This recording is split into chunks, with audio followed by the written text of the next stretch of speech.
Queria saber na hora que te convidaram assim, você vai ser a gerente geral da unidade, como é que foi esse dia? Você quer que eu vá direto essa? Então, vai lá, deixa eu contar um pouquinho na ordem geológica. Porque até chegar a gerente geral, ela passou por outras gerentes que foram importantes. Tá, então eu cheguei em Macaé, né, voltando do curso de formação da Petrobras, em dezembro de 2006, né, e como engenheira de reservatório. Então eu fiquei ali como engenheira de reservatório um bom tempo, até que quando eu estava grávida do João, eu já não tinha ali uma expectativa de ser convidada para ser gerente, alguma coisa, né? Foi quando eu fui convidada para assumir minha primeira gerência setorial. E aí eu falo que eu cometi o meu primeiro autossabotador, porque eu falei assim, mas eu tô grávida. E todo mundo sabia que eu estava grávida, eu estava com um barrigão, né, de 6 meses. Quem me viu grávida sabe que eu fiquei com um barrigão. E aí eu falei, mas eu tô grávida. Na minha cabeça, né? Poxa, eu estava grávida, como é que eu ia estar tendo uma promoção naquele momento? E eu tive muita tranquilidade do meu gerente na época. Ele falou, e qual é o problema de você estar grávida? né? Porque você vai poder aprender a delegar na prática, né? Você vai ficar aí, depois da sua licença maternidade, você consegue deixar a casa organizada para enquanto você tiver de licença maternidade. E ali, isso já foi em 2012. Então, eu fiquei de 2006 a 2012 como engenheira de reservatório. Em 2012, eu assumi minha primeira gerência setorial, que era a gerência setorial de reservatórios de um ativo de produção lá nosso da Bacia de Campos. Fiquei como gerente setorial nesse setor por 2 anos, depois eu fui assumir o equivalente a um suporte técnico de reservatório, também uma gerência setorial lá dentro da... Geofísica, geologia e engenharia de reservatórios. Perfeitamente. O suporte técnico, isso. Que estava suporte técnico aos ativos de produção. Perfeito. Né? E aí eu fiquei 5 anos nessa gerência setorial, até que o meu gerente de linha, né, meu gerente do comitê de gestão na época foi para o Rio, e aí eu fui convidada para assumir a gerência, aí uma gerência no nível do comitê de gestão da UN, lá de Macaé, né, a UNBC, no caso, da Bacia de Campos. E aí eu fiquei de maio de 2019 até junho de 2020 nessa função, como gerente de reservatórios do comitê de gestão da Bacia de Campos. E junho de 2020, se vocês lembrarem, a gente estava no meio da pandemia. Então, no meio da pandemia, com aquela... né, aprendizado constante, vamos chamar assim, né, que a gente teve que se adaptar, eu fui convidada para assumir uma outra gerência, uma gerência mais operacional, e ali foi uma mudança de carreira para mim, porque eu sempre fui de uma área muito técnica. Reservatório é responsável, por exemplo, por dizer quanto que cada poço vai produzir, estimar reservas, né, dos campos de petróleo, e fui para uma área que era o ativo Marlim, muitas plataformas, eu tinha 9 plataformas em operação e 2 sendo construídas, algumas em descomissionamentos,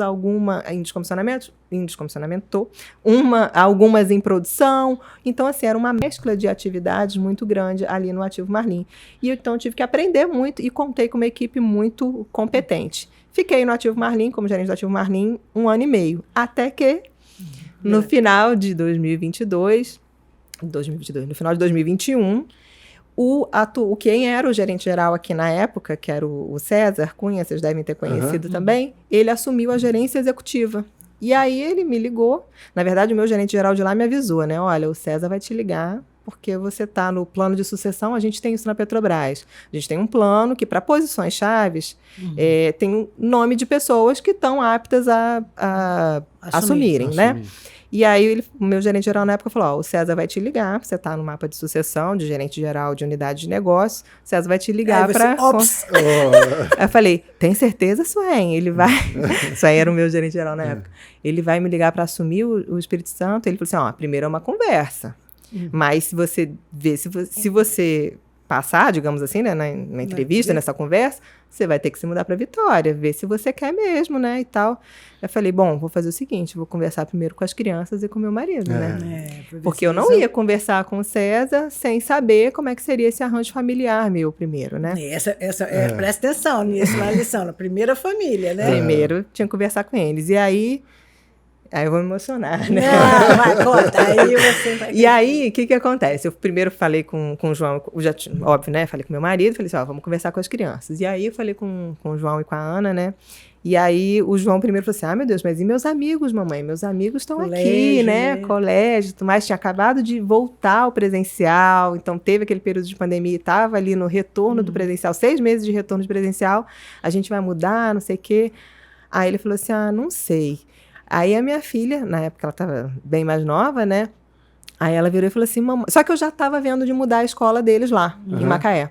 E aí ela falou assim, mamãe, a gente já vai ter que mudar de escola aqui. Prática ela? A minha melhor amiga já foi para outra escola. Eu vou ter que fazer novos amigos aqui, eu posso fazer novos amigos lá em Vitória. Eu achei, assim, de uma maturidade... Uma sabedoria né? muito Tão pequenininha, ela estava com... Foi final de 2021, ela estava com 7 anos, né? Então, assim, 7 anos, com 6 anos, né? Ela teve uma maturidade, assim, muito grande na hora de falar isso comigo. Então, foi o meu incentivo ali. E aí, óbvio, né? Ela aceitando, o meu marido também, óbvio, super parceiro, né? E o João. E aí ela ainda falou com o João, e o seu melhor amigo tá lá, em Vitória, que é um amigo dele, que era amigo desde a época da creche, que tinha mudado para cá. Ela lembrou ainda. Lembrou ainda ele. Aí convenceu, ela, na verdade, que convenceu todo mundo. E aí eu fui conversar com o César, e aí ele foi falando dos desafios aqui, o que a gente tinha de mais importante para cuidar aqui e tal, o que eu achava de tal. Eu fui falando. Mas assim, eu sabia que ele não estava conversando só comigo, eu sabia que ele estava conversando com outras pessoas também, natural, né? Um cargo importante, né? E aí ele falou, aí no dia seguinte, aí ele falou assim, então daqui a pouco a gente conversa de novo, depois eu volto a entrar em contato com você. No dia seguinte ele me ligou e falou assim, já arrumou as malas? Eu falei, oi? Opa! Aí ele falou, não, já decidi aqui, é você mesma. Então, assim, foi um... Obrigada. Foi nesse dia, então, assim, foi um frio na barriga muito grande. E frio na barriga é, assim, para mim, né? Muitas pessoas já me falaram isso e eu concordo. É sintoma de quem quer fazer dar certo, né? Porque quem não tá se importando não sente muito frio na barriga.